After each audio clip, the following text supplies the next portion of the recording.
Saddam Hussein, یہ نام سنتے ہی ذہن میں کیا تصویر ابھرتی ہے؟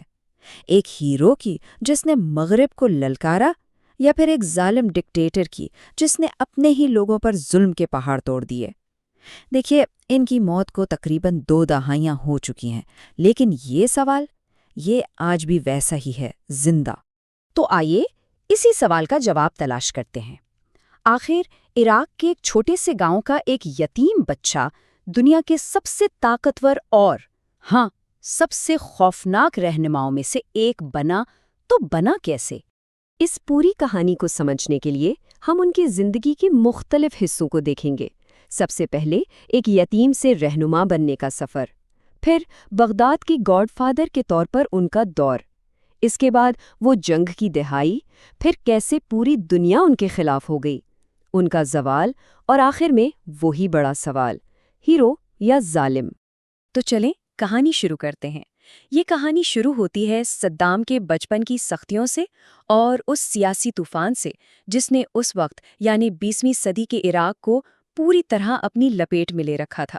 تو دیکھیں، پہلی جنگ عظیم کے بعد سے لے کر 1968 تک عراق میں مسلسل ایک سیاسی افراتفری کا عالم تھا۔ ایک حکومت آتی تھی، دوسری جاتی تھی۔ اس عدم استحکام نے ایک بہت بڑا خلا پیدا کر دیا تھا، اور اسی خلا کو پر کرنے کا موقع دیکھا صدام کی بات پارٹی جیسی ایک منظم اور سچ کہیں تو ایک بے رحم جماعت نے۔ اور یہیں سے ہمیں ان کی شخصیت کی ایک جھلک ملتی ہے، ایک جارحیت، ایک نڈر طبیعت۔ کہتے ہیں کہ کوئی بھی انہیں تنگ کرتا تھا نا، تو وہ بنا سوچے سمجھے وہ لوہے کی سلاخ سیدھا اس کے سر پر مارتے تھے۔ یہ ایک طرح سے اشارہ تھا اس بات کا کہ وہ مستقبل میں اپنے دشمنوں کے ساتھ کیا سلوک کرنے والے ہیں۔ جب وہ برتھ پارٹی میں شامل ہوئے تو بہت جلد ہی ایک بے خوف اور کہنا چاہیے کہ متشدد رکن کے طور پر مشہور ہو گئے۔ اور پھر وہ مشہور قاتلانہ حملہ جب انہوں نے وزیر اعظم کو مارنے کی کوشش، ناکام تو ہوئے، لیکن ان کی اس ہمت نے پارٹی کے بڑے لیڈروں کو بہت متاثر کیا، اور بس یہی وہ سیڑھی تھی جس پر قدم رکھ کر وہ آخرکار ملک کے سب سے بڑے عہدے تک جا پہنچے۔ اچھا، تو اب بات کرتے ہیں اس دور کی جب صدام نے اپنی طاقت کو پوری طرح مستحکم کر لیا تھا۔ ایک ایسا دور جس میں وہ ایک ہی وقت میں اپنی قوم کے لیے معمار بھی تھے اور قصاب بھی۔ واقعی صدام کی حکمرانی کے 2 بالکل الگ چہرے تھے۔ ایک طرف تو وہ معمار تھے، انہوں نے تیل کی دولت سے عراق کو جدید بنایا، مفت تعلیم دی، صحت کا نظام بہتر کیا۔ لیکن دوسری طرف وہ ایک قصاب تھے، انہوں نے خوف کی بنیاد پر حکومت کی۔ اور دلچسپ بات یہ کہ وہ ہالی ووڈ کی مشہور فلم دی گاڈ فادر سے اتنے متاثر تھے کہ انہوں نے بالکل ایک مافیا ڈان والا انداز اپنا لیا تھا۔ اور یہیں سے ان کے دور حکومت کے سب سے خوفناک باب کا آغاز ہوتا ہے۔ سوچیں ذرا، صدر بننے کے صرف 6 دن بعد انہوں نے اپنی ہی پارٹی کے تمام بڑے رہنماؤں کو ایک ہال میں جمع کیا اور وہاں اعلان کیا کہ ان کے درمیان غدار موجود ہیں جو انہیں ہٹانے کی سازش کر رہے ہیں۔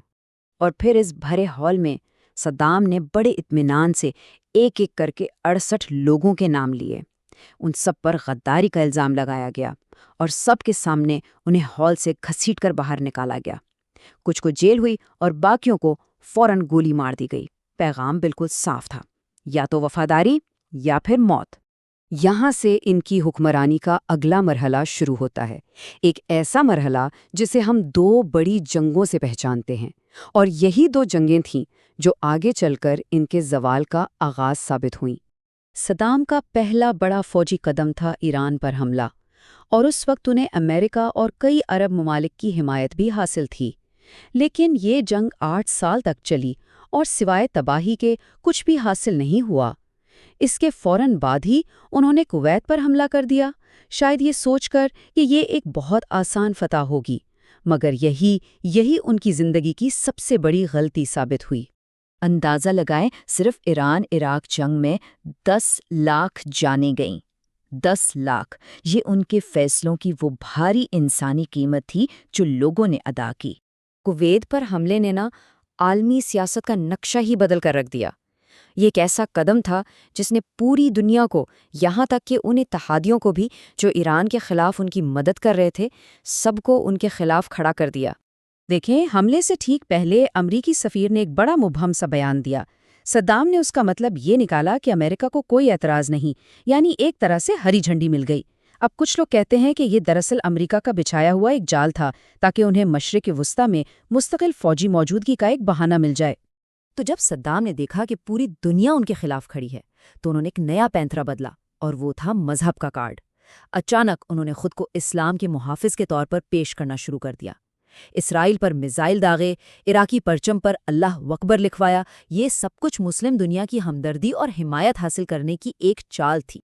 اور اب ہم پہنچتے ہیں صدام کی زندگی کے آخری باب پر، 2003 کے امریکی حملے سے لے کر ان کی گرفتاری اور پھر پھانسی تک۔ اور یہ تھی شاید خاندان کی سب سے بڑی غداری، جس نے آگے چل کر امریکی حملے کا ایک اہم جواز فراہم کیا۔ ان کے اپنے دامادوں نے منحرف ہو کر دنیا کے سامنے الزام لگایا کہ صدام کے پاس ایک خفیہ ہتھیاروں کا پروگرام ہے جسے وہ معافی کا جھوٹا وعدہ دے کر واپس لائے اور پھر مروا دیا۔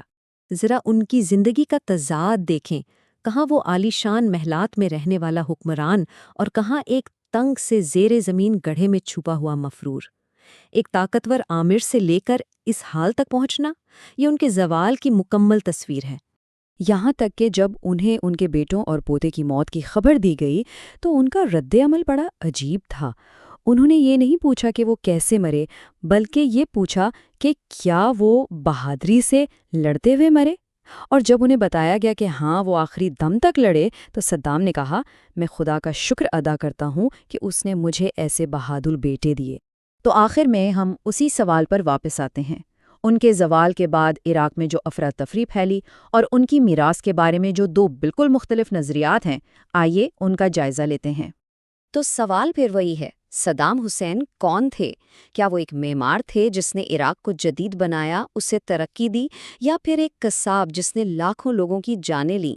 سچ تو یہ ہے کہ ان کی میراث انہی دو انتہاؤں کے بیچ کہیں بٹی ہوئی ہے، اور شاید اس کا حتمی فیصلہ تاریخی کرے گی۔ لیکن ایک سوال ہم اپنے آپ سے ضرور پوچھ سکتے ہیں، کیا صدام حسین اپنے اس پرتشدد دور کی پیداوار تھے یا وہ اپنی قوم کی ساری تباہی کے واحد ذمہ دار تھے؟